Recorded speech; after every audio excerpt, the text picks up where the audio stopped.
Let's talk dating again. Hi, I'm David, and welcome back to COC. In the last episode, we talked about dating, what dating is, and the history of dating. In this video, we're going to talk about the maniacal pressure single people feel to date every single day of their lives, no pun intended. If you're single, the pressure to date is absolutely everywhere, for men and women. Why? Well, for some reason, the majority of society seems to think that being single is bad. Every time you turn around, you're inundated with movies about dating. See if any of these sound familiar. 10 Things I Hate About You, 50 First Dates, Crazy Stupid Love, Date Night, He's Just Not That Into You, How to Be Single, How to Lose a Guy in 10 Days, Isn't It Romantic, My Best Friend's Wedding, The Notebook, Sleepless in Seattle, and Trainwreck.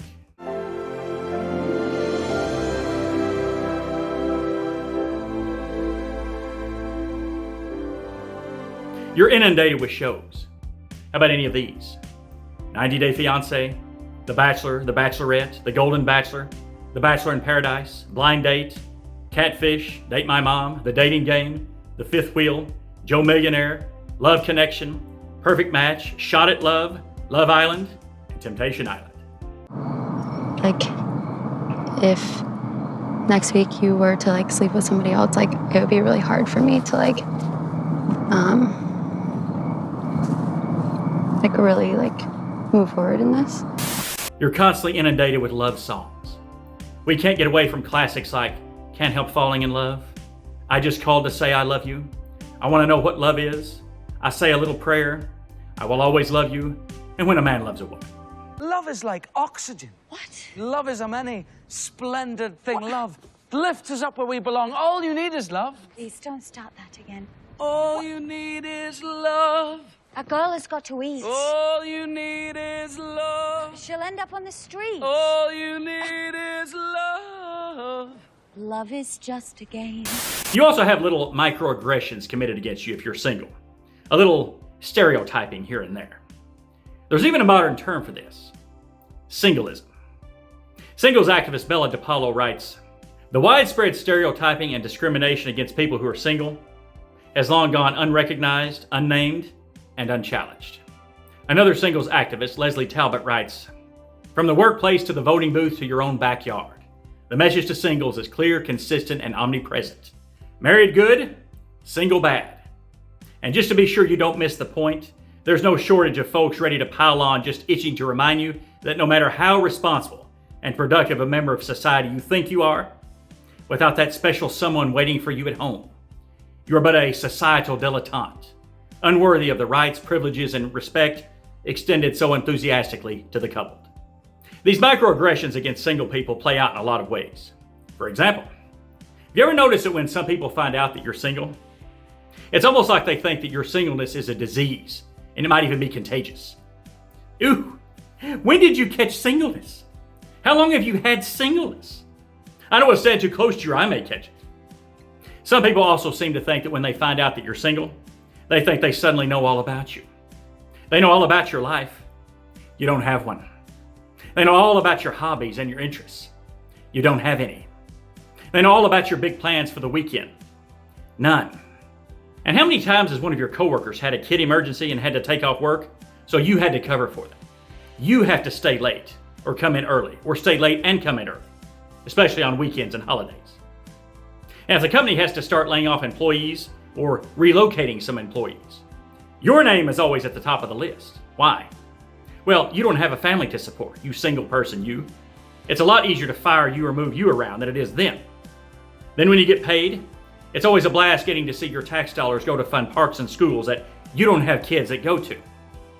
And speaking of taxes, tax season's always fun. You get to pay more since you can't file jointly with anybody. It's just you. And don't even get me started about all the family-friendly discounts you miss out on, things like hotels, insurance rates, memberships, and certain entertainment venues. And if you try to go on a cruise or a vacation, don't be surprised if they charge you a singles supplement if you dare rent an entire room by yourself. They're losing money on you if they don't charge you more, you single person. Even when you try to find a place to live, you always see preferences going to married couples since there are no legal protections for a person's relationship status. And then when you die, you make it all the way to the end of your life, you can rest assured that every single penny of your Social Security benefits that you've spent decades earning go right back to the government because you can't leave them to anybody unless you're married. To try to get a break from all of this, let's say one day you decide to go to church to escape the madness. Surely there won't be any singleism at church, right? Now, as long as you don't mind using another entrance to get into the church while all the families use the front door or the family entrance.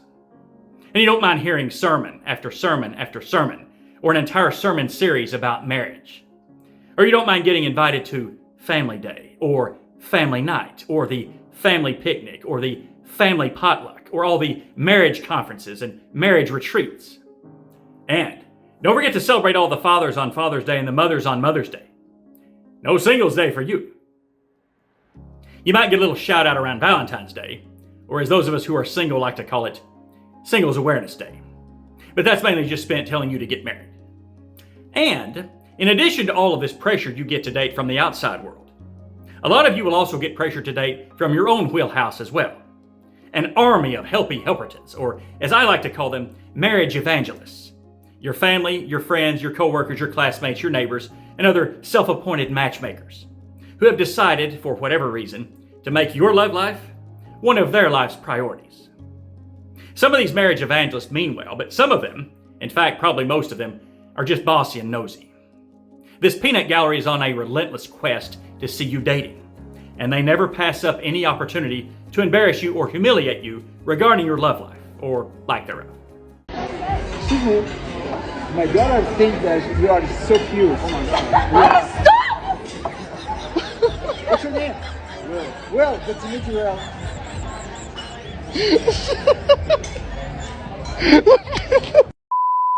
Every time these marriage evangelists see you, you get put on the witness stand and drilled with questions.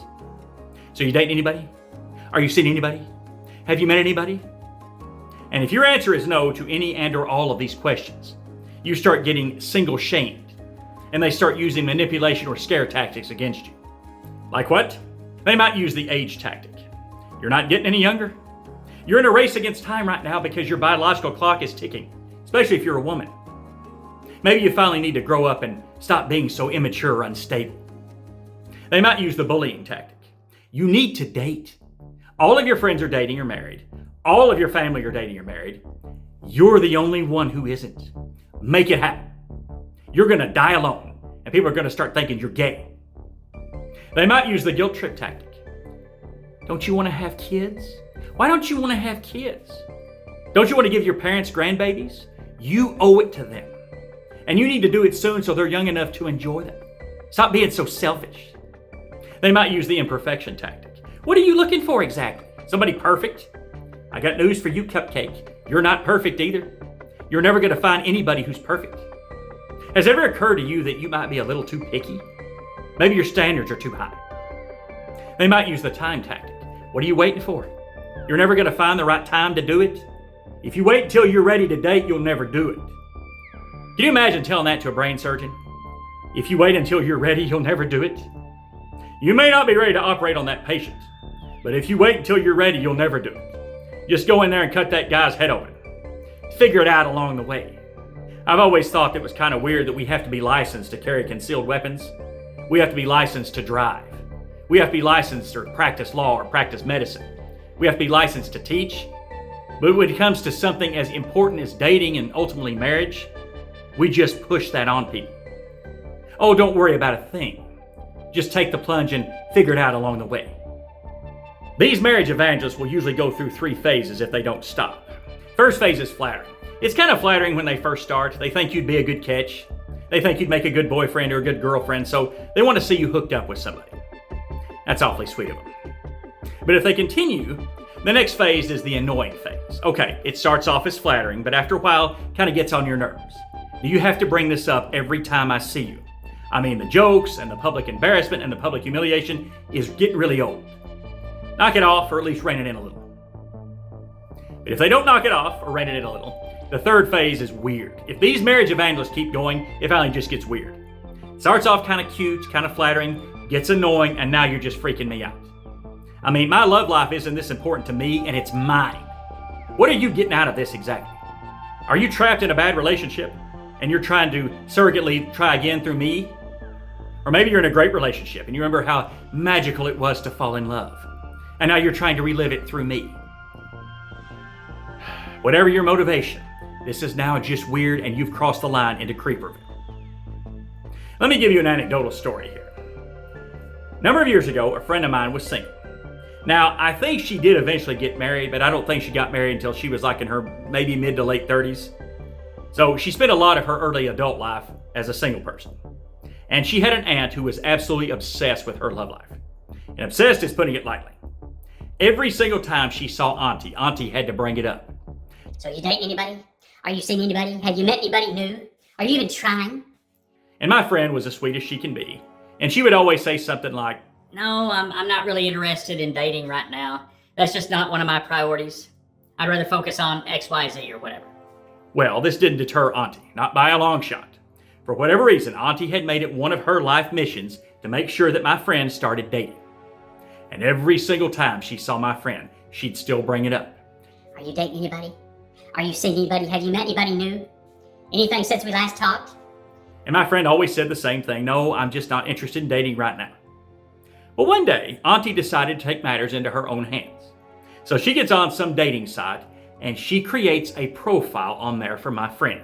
She includes pictures of my friend and all of my friend's contact information, all without my friend's knowledge and all without my friend's permission, which I think is illegal, or at least it should be. Anyway, I guess my friend started getting a lot of calls and messages from these random guys she didn't know. And she'd ask them, Hey, how did you get my number? and they would say, well, it's on your profile. And she would say, What profile? I don't have a profile. and they would say, Yeah, you do. And so she got on this site and she found a profile of herself and eventually figured out what happened. Somebody had made a dating profile of her without her knowledge and without her permission on this dating site. And of course, it didn't take her long to figure out who it was. It was Auntie. So she confronts Auntie and she says something to her like, I can't believe you did that to me. I have told you repeatedly that I don't want to date right now. I'm not interested. I mean, this could actually be dangerous. Do you realize that all these random guys now have my phone number? What if they start stalking me? You just serve me right up to them. and here's what Auntie said. I don't know why you're so mad at me. I'm just trying to help you. Her aunt literally didn't see a problem. What's really interesting is that if you ask a lot of these marriage evangelists why they're so obsessed with your love life, 99.99% of them will say something like this: I just want you to be happy. Right? If you're single, you've heard this before. I just want you to be happy. Well, let me tell you what's wrong with saying this. Some people actually do want you to be happy, but some people don't. Like I said earlier, some people are just bossy and nosy. So if somebody tells you that the reason they're trying to see you dating is because they want you to be happy, here are a couple of questions to throw at them. Number one, what makes you think I'm not happy right now? Now here's the deal. If you've said this, if you're one of these single people that you mope around and you whine about how single you are, oh, you can't get a girlfriend, you can't get a boyfriend, you're so lonesome and miserable, that's why they think that, because you've said that. But if you haven't said that, in fact, if you've done what my friend did and you've said the opposite of that, I'm not interested right now, I don't want to date, then this marriage evangelist is automatically assuming that because you're single, you must be lonely and miserable. They're assuming that just because you are alone, you must be lonely or lonesome too. Second question is this: if I am unhappy, what makes you think my singleness is the cause of my unhappiness? Now, like I said, if you're one of these single people that you whine and mope around all the time about how lonesome and miserable you are because you're single, that's why they think this. But if you've not done that, if you've not whined around about how single you are, these people are assuming again that you are lonesome and miserable, and the reason you are is because you're single, and to cure that, they've got to set you up with somebody. They are making an assumption that because you are single, you must be miserable. Now here's the deal. Are there single people who are lonesome and miserable because they're single? Absolutely. But are there single people who are perfectly content and happy with being single? Absolutely. Just like there are married people who are lonesome and miserable because they're married. And there are married people who are perfectly content and perfectly happy with being married. Your relationship status is never an automatic litmus test on whether you're happy or not. Also this, it might not hurt to remind these marriage evangelists that it's your life, not theirs. They're never going to be satisfied. When are you going to start dating? You start dating. When are you going to get engaged? You get engaged. When are you going to get married? You get married. When are you going to have kids? You have a kid. When are you going to have another kid? On and on and on it goes. They're never going to be satisfied. Don't feed the monster. This is the life that God has entrusted to you, not them. If you start dating, you're the one who's going to be spending the most time with your significant other, not them. You're the one who's going to be making vows to your significant other, not them. If you have kids, you're the one who's going to be making thousands of hard parenting decisions, not them. And one thing I can guarantee you about marriage evangelists, if anybody is ever pressuring you to date and or get married, they've never had a crazy, like we talked about in the last video. Fact check true. So let's say all of this pressure to date, internally and externally, comes crashing down one day and you decide to cave in. You decide that it's time to start dating. What do? Well, as we all know, dating varies considerably according to age, culture, race, religion, sex, social class, and values, among other things. Not to mention the fact that there aren't very many hard and fast rules when it comes to dating, and what little there are constantly changing. But don't worry, you've got tons of resources to help you learn the do's and don'ts of modern dating. First of all, how do you meet someone? Well, if you want to do it the old-fashioned way, you can meet people through blind dates, classified ads, dating systems, office or school romances, singles events or singles mixers, speed dating, video dating, or virtual dating, among other ways. What do you like to do, I guess? I do sports, or I like to hang out with friends. Oh, that's cool. If you want to meet people a more modern way, you have dating apps like Bumble, Grindr, Hinge, Litmatch, Silver Singles, and Tinder. You can also use websites like Badoo, Christian Mingle, eHarmony, Match, OkCupid, Our Time, Plenty of Fish, and Zoosk. In fact, there are over 350 million people all over the world right now that are using some type of online dating service. Photo of me wearing maybe a cocktail dress, maybe form-fitting jeans, maybe a flowy skirt, some makeup but not too much. For men, I might go with a nice shirt or a button-down. Talk about the paradox of choice here. It's like trying to get a drink of water out of a fire hydrant. Way too much to pick from, even if the only answers a lot of times are yes or next. And one important thing to mention here, for those of us who are Christians, the church is also a place to meet somebody. But let me say something about this. Is the church a good place to meet somebody? Absolutely. It sure is a lot better place to meet somebody than a lot of other places are. But never make finding Mr. Wonderful or Miss Marvelous the main reason or the only reason that you're part of a church. Why? Because two things can happen and they're both bad. Number one, you don't find anybody. You give it a few weeks, maybe a few months, and you don't find anybody. So what happens next? You stop going to church. Might as well. That was the main reason you went to church in the first place, and it didn't work out, so you stopped going. The other possibility is that you actually do find somebody. You do meet Mr. Wonderful or Miss Marvelous at church. But then what happens? You stop going to church. That was the main reason you started going to church in the first place. So now that the mission has been accomplished, why would you keep going? These are both bad outcomes. So never make finding a significant other the main and definitely not the only reason that you're part of a church. Also this, don't think that because you meet somebody at church, that means that they're normal. Oh, he's a church guy, so he's normal. Oh, she's a church girl, so she's normal. Hopefully they are normal, but that's not an automatic guarantee. There are just as many nut jobs in the church as there are outside of it. So never, ever, ever let your guard down just because you meet somebody in church. And don't think that even if you find out that they're not normal, you're going to normalize them. Never flirt to convert. So let's say you finally find a date. What's next? Well, we have a plethora of resources to help you overthink everything and to let you know what to do and what not to do on the actual date itself. Articles, books, magazines, dating coaches, dating seminars, podcasts, and social media channels, among other things. In fact, there are over 300 businesses that offer some type of dating service just here in the US, and they make over $5 billion a year. And they're all here to help you answer the all-important questions about the date. Things like, what should I wear? What kinds of things should I bring up? What kinds of questions should I ask? Am I talking too much? Am I not talking enough? Do I seem interested? Do they seem interested? Should I pretend to be interested even if I'm not interested? What if I'm interested but they're not interested? Are they interested just because they're lonely? What if they ask about my body count? Should I ask them about their body count? Do I have something in my teeth? Maybe I should go to the bathroom and check. Oh wait, I've already been to the bathroom 3 times. They're gonna think I have the runs. I shouldn't leave my drink unattended anyway.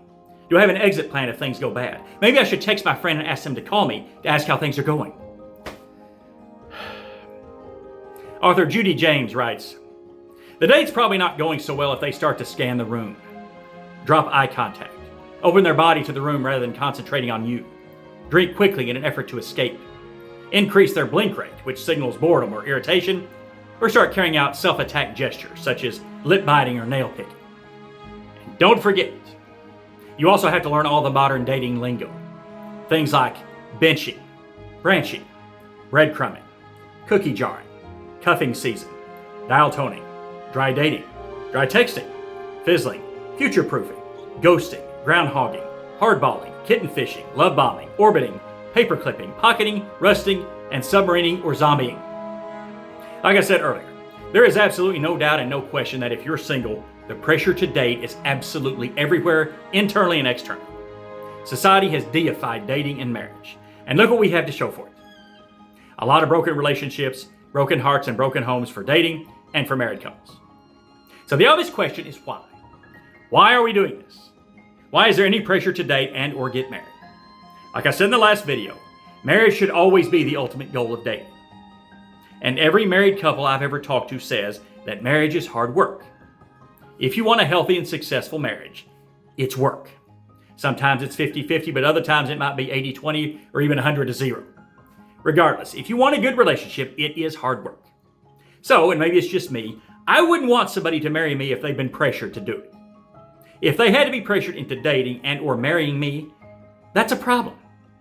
Let me give you another anecdotal story. A number of years ago, this young couple was getting married. They're both in their probably mid to late 20s, I think, and they dated for maybe a couple of years or so. And what's interesting to note is that if you knew this couple, they seemed to be on completely different pages when it came to getting married. For example, if you asked the groom if he was excited to get married, here's what he would say.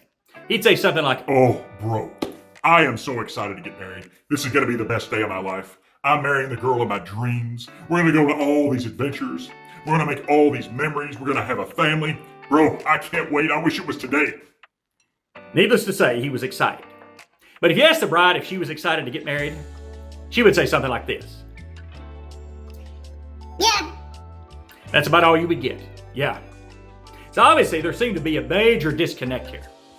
And I kind of wondered, does he not realize this? Does he not see this? She's not feeling this, at least not nearly as much as he is. Maybe somebody should say something to him. Maybe they already have and he doesn't care. Anyway, the wedding day came around and they got married for some reason. The wedding was fine and I didn't notice anything amiss. I've been to enough weddings to know what normal looks like, and this wedding seemed to be pretty normal. But then we had the reception afterwards. And oh, did we have the reception afterwards. Here's what happened there. The reception started off just fine, but then we got to the time where we did toasts. You know, this is the time where the family and friends line up at the microphones and they say something like, "Oh, thank you both for letting us be part of your special day. We can't wait to see what the future holds. We're so excited. We can't wait to see you in all these adventures and make all these memories, and hopefully you don't wait too long to have some kiddos." Hint, hint. So everybody join me to the bride and groom. And everybody else in the room, we all go to the bride and groom, and we drank some alcoholic beverages in front of us. Well, everything seemed to be going fine until all of a sudden the bride gets up to do a toast. Now, this was odd because most of the weddings I've been to, the bride and groom never get up to do a toast to themselves. I've never seen it. They usually wait until the very end, everybody spoke, and then they get up there and they thank everybody for coming, you know, something like that. So I thought this was odd because the bride got up there right in the middle of the toast to toast herself, apparently. And she's by herself. The groom, nowhere to be found. So the bride gets up there and takes the microphone, and it's blatantly obvious as soon as she starts talking that she was drunk. And I'm not talking buzzed, I'm not talking tipsy, I'm talking full-on drunk. She was seeing Lucy in the Sky with Diamonds. And so she gets up there and she starts slurring her speech and she's spitting all over the place, and her friends are all over the side giggling and laughing because they think it's hilarious. They're probably as drunk as she is. They think it's hilarious that she's making a complete idiot out of herself in front of all these people on her wedding day. Well, at one point, she says something to the effect of, "And I had no idea that my new hubs had so many hot friends. If I had known this, we would have waited." So basically she says that if she had known that her new husband had all these hot friends, they wouldn't have gotten married. Okay, interesting. And we all have a different sense of humor, some of us more than others. Maybe that's how they joke. I don't know, but if I had been the groom, I wouldn't have wanted to hear that. So anyway, maybe that was her sense of humor. But then, she says this. She says, "But don't worry, babe. I still think you'll make a great first husband." wow. I mean, wow. I still think you'll make a great first husband. And I thought, you know, she has no intention of this marriage lasting. You could tell this very easily up until the wedding. She wasn't into it. She got married anyway, and now she makes this joke. I mean, joking about getting divorced on the day she gets married.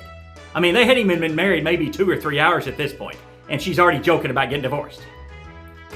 And sure enough, they got divorced about maybe 7 or 8 months later from what I was told. Which came as a surprise to absolutely nobody that knew them, except maybe her poor husband. But I can't help but think that he probably saw this coming too. Now, I don't know for sure why they got divorced. I really have no idea. The only thing I can really do is speculate.